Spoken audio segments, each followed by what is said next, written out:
जय हिंद। मैं ब्रिगेडियर हेमंत महाजन Facebook live में आपका स्वागत करता हूं। जिस विषय के ऊपर हम बात करने वाले हैं वो आपके सामने है कि अगर आपने दूसरे देशों के साथ सामरिक संबंध, संरक्षण संबंध और परराष्ट्र धोरण को और मजबूत करना है, तो इसके अंदर मिलिट्री डिप्लोमेसी एक बहुत ही सक्सेसफुल आयाम है। आज हम बात करेंगे कि हमारे चीफ ऑफ आर्मी स्टाफ अभी फिलहाल साउथ कोरिया की विजिट के ऊपर है और आपको पता होगा कि इसके पहले वो नेपाल गए थे, म्यांमार गए थे, उसके बाद सऊदी अरेबिया और यूएई में गए थे और ये सभी विजिट बहुत ही कामयाब मानी जाती है। तो ये मिलिट्री डिप्लोमेसी के आयाम के ऊपर हम बात करेंगे। दूसरा है कि ऑस्ट्रेलिया और चाइना के दोनों के बीच में एक ट्रेड वॉर और टैरिफ वॉर चल रहा है। तो हम इसके बारे में भी बात करेंगे, लेकिन हमेशा जैसे कि हम बातचीत करते हैं कि इसका भारत की सुरक्षा के ऊपर क्या असर होता है और इसे भारत किसी तरह के तरीके से देखता है और हम इससे क्या फायदा उठा सकते हैं, इस विषय के ऊपर हम बात करेंगे। लेकिन आज की शुरुआत करते हैं दो इम्पोर्टेंट न्यूज़ के साथ कि जो न्यूज़पेपर में आई है। एक तो पीडीपी, पीपल्स डेमोक्रेटिक पार्टी, जो कश्मीर में मुफ्ती की पार्टी है, उनके एक नेता पकड़े गए हैं जिनका दहशतवादी संगठन के साथ संबंध था। तो एक न्यूज़ है ये कि काफ़ी सारे पॉलिटिशियंस है कश्मीर के अंदर जिनका संबंध होता है दहशतवादियों के साथ, जो कि देश के लिए अच्छी बात नहीं है, अर्थात उनके खिलाफ कार्रवाई होनी चाहिए। इसके पहले साथ-साथ एक कनेक्टेड न्यूज़ आई थी कि लेफ्टिनेंट जनरल राजू, जो हमारे 15 कोर कमांडर है, इन्होंने एक खबर दी थी मीडिया को, जिसमें उन्होंने बताया था कि तकरीबन 250 दहशतवादी कश्मीर की सीमा के अंदर घुसने के लिए तैयार है। इनकी ट्रेनिंग पूरी हो गई है और वो अभी कश्मीर में घुसपैठ के लिए तैयार है। लेकिन याद रहना चाहिए कि कश्मीर का जो ऊपर वाला इलाका है, वो फिलहाल वहाँ पे बर्फ पड़नी शुरू हो गई है। तो ये जो इन्फिल्ट्रेशन होगी, ये नीचे की तरफ होगी, यानी कि पुंछ राजौरी का इलाका, अखनूर का इलाका वगैरह, क्योंकि यहाँ पे बर्फ कम गिरती है या गिरती नहीं है। तो थोड़ी बहुत बातचीत हम इसके बारे में करेंगे। लेकिन एक और इम्पोर्टेंट न्यूज़ कि अभी कोरोना के ऊपर हमारी जो कैजुअल्टीज़ है वो कम हो रही है, हमारी इकोनॉमी अभी टेक ऑफ हो रही है। तो ये समय है कि देश ने इकट्ठा होके मेहनत करके अपनी अर्थव्यवस्था मजबूत करनी चाहिए। लेकिन ये करने के बदले हमारे देश में अलग-अलग प्रकार की एजिटेशंस है। जैसे मैंने पहले ही बोला था कि एजिटेशन करना या आंदोलन करना, ये हक आपको मिलता है अपनी कॉन्स्टिट्यूशन से। लेकिन जब आंदोलन ये हो जाता है हिंसक, यानी कि जब वहाँ पे देश की पब्लिक प्रॉपर्टी, प्राइवेट प्रॉपर्टी बर्बाद होती है, तो देश के लिए ये खतरनाक है। उसका एक स्पेसिफिक एग्जांपल अगर आपको दे दिया जाए, तो आपको ये पता होना चाहिए कि पंजाब का जो फार्मर्स एजिटेशन चल रहा है, इसके अंदर जो देश का नुकसान हो रहा है, फाइनेंशियल एक्सप्रेस के अंदर इसके ऊपर रिपोर्ट आई है, तकरीबन 3,500 करोड़ का नुकसान रोज दिल्ली, पंजाब और हरियाणा का हो रहा है। आपको पता है कि दिल्ली में अगर आपने अंदर आना है, तो जो रास्ते आते हैं, वो 4 अलग-अलग प्रांतों से आते हैं। पंजाब है, हरियाणा है, यूपी है और राजस्थान है। अभी ये जो फार्मर्स एजिटेशन चल रहा है, इन्होंने पंजाब और हरियाणा से जो रास्ते अंदर आते हैं, इसे बंद कर दिया है। तो इसलिए दिल्ली में जो ट्रेड है, वो डिस्टर्ब हो गया है। जो सप्लाई अलग-अलग चीज़ों का होता है, वेजिटेबल है, ग्रेन्स है, तो ये डिसरप्शन हुआ है, जिससे नुकसान 3,500 करोड़ पर डे है। दूसरी बात अ, वो यह है कि 1500 से ज़्यादा कम्युनिकेशन टावर्स जो होते हैं, जिससे हमारा मोबाइल कम्युनिकेशन होता है, ये डिस्ट्रॉय किए गए हैं। एक टावर की कीमत तकरीबन 15 से 20 या 25 लाख होती है, डिपेंडिंग अपॉन द साइज़। लेकिन इसमें ये टावर डिस्ट्रॉय क्यों किए गए? क्योंकि ये एक रूमर फैलाई गई कि ये जो टावर है, ये रिलायंस के या जियो कंपनी का टावर है या अदानी के टावर है, जो पंजाब जो किसान हैं, उनको तकलीफ देने वाले हैं, यानी कि कॉर्पोरेट फार्मिंग में एंटर होके। आपको इतना पता होना चाहिए कि ये दोनों कंपनी जो है फार्मिंग सेक्टर में बिल्कुल नहीं है। लेकिन एक जो बहुत ही इंटरेस्टिंग बात सामने आई है, ये जो टॉवर है, ये टॉवर जियो ने एक कैनेडियन कंपनी है, इसे बेचे हुए है। इस कैनेडियन कंपनी का नाम मैं आपको चाहे तो बता सकता हूँ थोड़ी देर के बाद। यस, उसका नाम है ब्रुकफील्ड। एक कैनेडियन कंपनी है ब्रुकफील्ड, जिसे ये टॉवर्स बेचे गए हैं और ये सभी टॉवर्स उनके हैं। आपको पता होगा कि कुछ दिन पहले कनाडा के जो प्राइम मिनिस्टर है जस्टिन ट्रूडो, या उन्होंने एक हमारी सरकार को एक रिक्वेस्ट की थी कि ये जो फार्मर्स एजिटेशन है, ये बहुत अच्छा है, वो जो चाहते हैं वो उन्हें देना चाहिए। तो अभी जस्टिन ट्रूडो कनाडा के जो प्राइम मिनिस्टर है, उनको पूछना चाहिए कि जो कैनेडियन कंपनी जिसने 25,000 करोड़ की इन्वेस्टमेंट की हुई है, अगर उनके टावर फार्मर्स ने जलाए हैं, तो आपका इसके ऊपर क्या कहना है? यानी कि क्या आपको ये मान्य है कि इस प्रकार की जो कैनेडियन इन्वेस्टमेंट है, ये जलाई जाए? तो ये सवाल उनको ज़रूर पूछना चाहिए और पूछना चाहिए। और एक चीज़ बिल्कुल सामने आ रही है, वो ये है कि कनाडा और यूनाइटेड किंगडम, ये दोनों देश है जो खालिस्तान दहशतवाद हो या ये जिहादी दहशतवाद हो, इसका एक एपिसेंटर बन रहे हैं।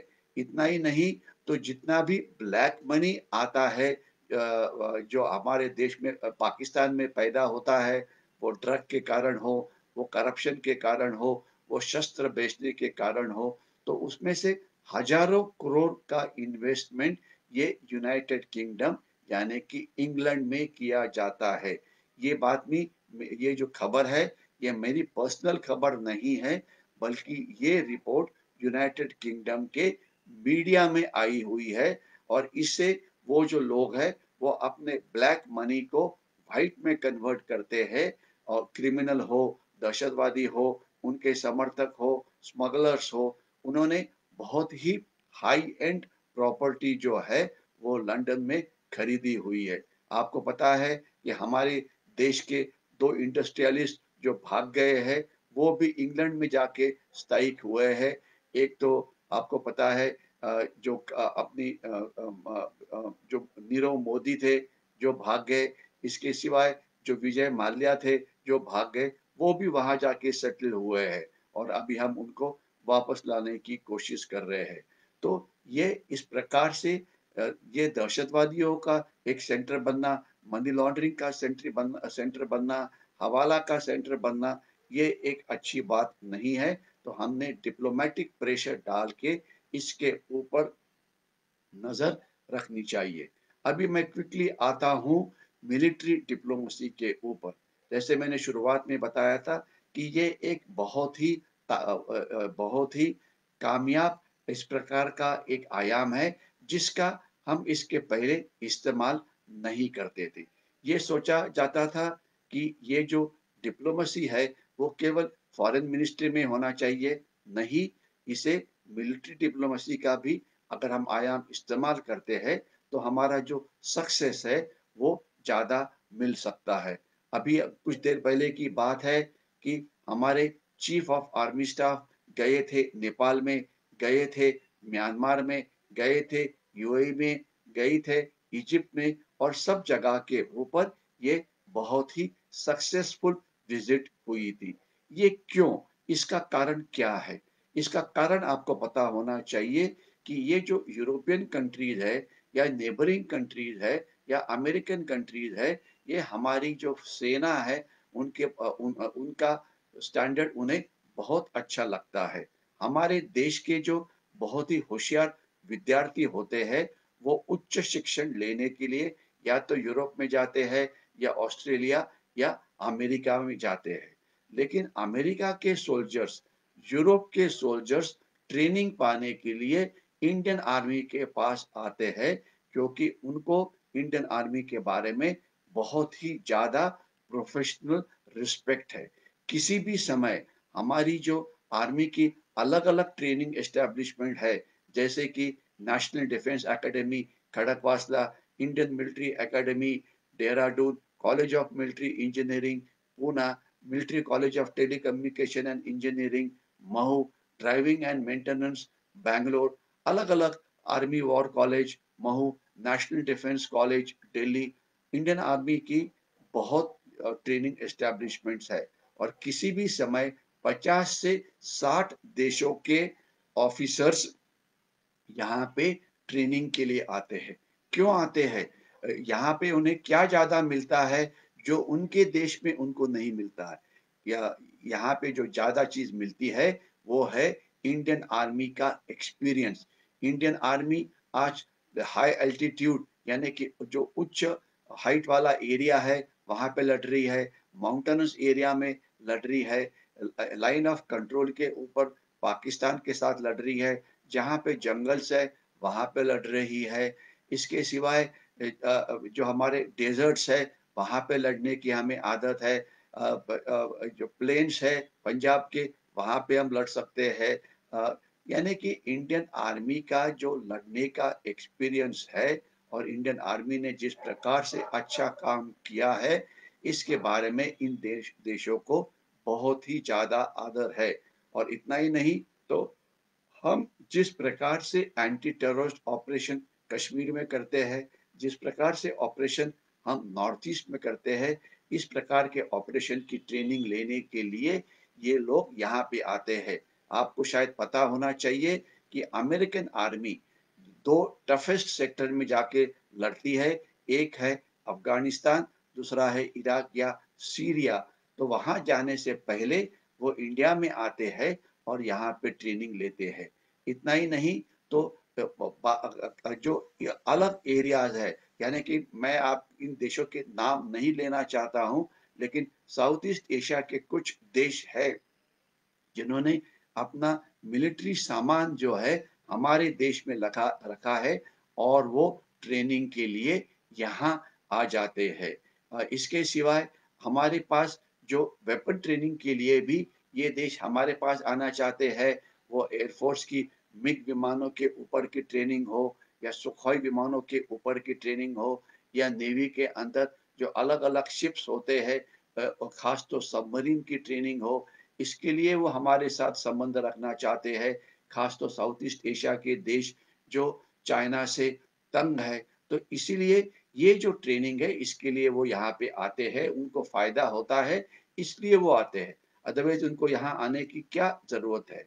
तो इसका हमने फ़ायदा उठाना चाहिए और मिलिट्री डिप्लोमेसी का इस्तेमाल करना चाहिए, जो अभी सरकार ने करना शुरू किया है। अभी मिलिट्री डिप्लोमेसी के अंदर हम इन देशों के साथ एग्ज़ैक्टली क्या कर सकते हैं? एक तो है कंबाइंड ट्रेनिंग, जिससे उनका ट्रेनिंग का दर्जा उच्च हो सकता है, जिससे उनकी लड़ने की क्षमता उनके दुश्मनों के खिलाफ बढ़ सकती है। दूसरा है इंटेलिजेंस कोऑपरेशन।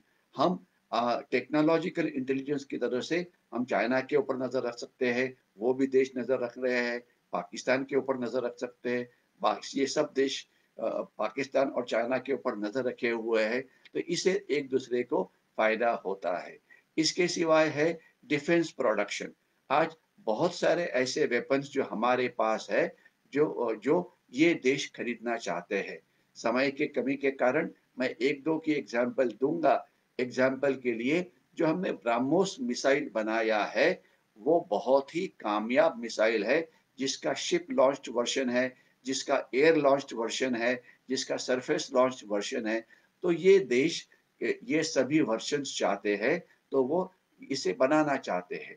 इसके सिवाय सऊदी अरेबिया और यूएई, उनका अभी ऑयल इकोनॉमी से थोड़ा-सा वो अलग होना चाहते हैं और उनके पास जो सरप्लस कैश है, उसका इस्तेमाल वो डिफेंस प्रोडक्शन के अंदर डालना चाहते हैं और वो मेक इन इंडिया के अंदर शामिल होना चाहते हैं।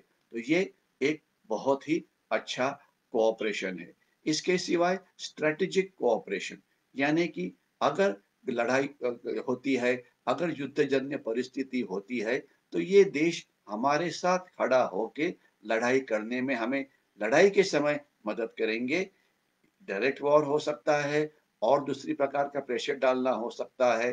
तो ये अलग-अलग जो मिलिट्री अलायंस है, जैसे कि क्वाड्रिलैटरल कोऑपरेशन, जिसके अंदर हमने ऑस्ट्रेलिया, यूएसए, जापान के साथ कोऑपरेशन शुरू किया है। इसके सिवा एक्सरसाइज मलबार, जिसके बारे में आपको पता है कि साउथ ईस्ट एशिया के नेवीज़ को हम हमारे साथ लाना चाहते हैं। तो अलग-अलग प्रकार की ट्रेनिंग हम इनके साथ करके स्ट्रेटेजिक कोऑपरेशन या सामरिक कोऑपरेशन को भी एक बहुत अच्छा फ़ायदा ले सकते हैं। अभी हमारे चीफ ऑफ आर्मी स्टाफ आज साउथ कोरिया में हैं। साउथ कोरिया से हमें गन्स मिलती है। साउथ कोरिया टेक्नोलॉजिकली काफ़ी आगे है। तो ये सब इस प्रकार के देश हैं, जिनसे कोऑपरेशन से हमें फ़ायदा होता है। आपको शायद पता होगा कि 1953 के अंदर चाइना ने साउथ कोरिया के ऊपर हमला किया था और ये जो जिसे कोरियन वॉर के नाम से पुकारा जाता है, और साउथ कोरिया को मदद करने के लिए उस समय अमेरिका ने मदद की थी। तो साउथ कोरिया को चाइना के खिलाफ लड़ने का काफ़ी अच्छा अनुभव है। ख़ैर वो अनुभव काफ़ी साल पुराना है, लेकिन इससे भी हम काफ़ी सीख सकते हैं। उस लड़ाई के अंदर चाइना को रोका गया।